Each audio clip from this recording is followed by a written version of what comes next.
बिस्मिल्लाहिर्रहमानिर्रहीम। फरमान मुस्तफ़ा सल्लल्लाहु ताला अलैहि वसल्लम जो दिन भर में मुझ पर 50 बार दुरूद शरीफ पढ़ेगा बरोज़ क़यामत मैं उसके साथ मुसहफ़ा यानी हाथ मिलाऊंगा। सल्लु अलल हबीब। 3 उंगलियों से खाना खाना सुन्नत मुबारक है राशिद अतारी नूरी दवा खाने की तरफ से। और आप देख रहे हैं मुजर्रब नुस्खे। आज मैं जो कुछ बातें करूँगा, जरियान जो मर्दों का जरियान होता है ये ठीक क्यों नहीं होता। देखिए, जरियान की जो वजूहात होती हैं ना, जब ये पुराना हो जाता है ना, पुराना हो जाए ना, यानी बहुत पुरानी बीमारी हो जाए ना जरियान की, फिर हकीमों से भी इसका इलाज नहीं होता। वजह क्या है, जो अल्हम्दुलिल्लाह जो पुराने हकीम हैं, जो बुजुर्ग हैं ना, वो अल्हम्दुलिल्लाह माशा जानते हैं, वो माशाल्लाह अक्ल वाले हैं। जो आगे नए हकीम है ना, जो भी नए बने हैं हकीम, पढ़ के आए हैं, उनसे फिर जरियान का इलाज नहीं होता है। इसकी वजह क्या है, देखिए होता क्या है, जरियान की सबसे बड़ी वजह है ना, वो एक तो कब्ज़ भी होती है, एक मैदे की खराबी होती है। जिनके मैदे खराब होती है ना, उनको औरतों को लकोरिया भी हो जाता है, फिर जरियान भी हो जाता है। अब देखो, जरियान मजी हो मनी हो, ये अलग मौजू है, ठीक है।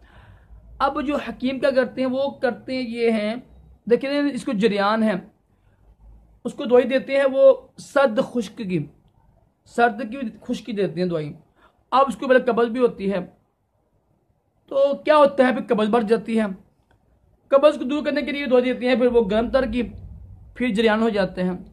तो बेचारे बड़े परेशान होते हैं जो नए नए हकीम हैं। अल्लाह माफ़ी दे, पुराने हकीम जो हमारे सर के ताज हैं, जो बुजुर्ग हैं हमारे सर के ताज हैं हमारे, तो इस तरह बेचारे का ना जरियान का इलाज नहीं होता उनसे है।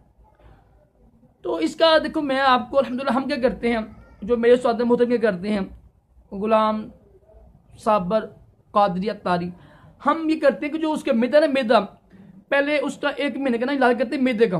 उसका मैदा फिटफाट हो जाए, अगर कब्ज़ दूर हो जाए, पहले इलाज करें मैदे का, फिर कब्ज़ का साथ ही, फिर उसके बाद जरियान का इलाज करें, ठीक है। ये सही तरीका होता है। लेकिन हकीम क्या करते हैं बेचारे, देखो इस तरह भी हकीम लूटते तो नहीं कहूँगा मैं, उनको समझ नहीं आती है।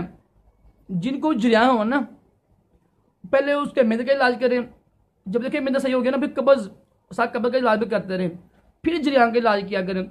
वरना अदरवाइज आप लगे रहेंगे ना, तो जरियान का आपसे इलाज नहीं होगा, क्योंकि उसकी जो बुनियाद है वो कब्ज़ और मैदे की खराबी है, ठीक है।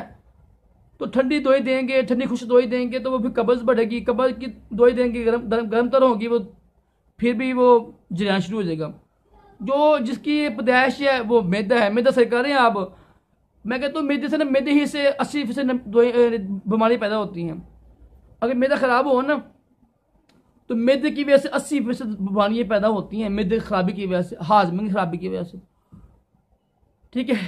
तो जरियान का मैं नुस्खा पहले भी पेश किया हुआ था, मैंने दोबारा नुस्खे सुन लें आप, वो आप, लेकिन पहले बात ये कि मैदे का इलाज करें। जरियान का नुस्खा मैं आपको अर्ज कर दूँगा इंशाअल्लाह ताला।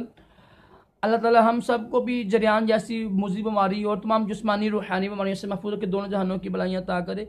सल्लल्लाहु अलैहि हबीब सल्लल्लाहु अलैहि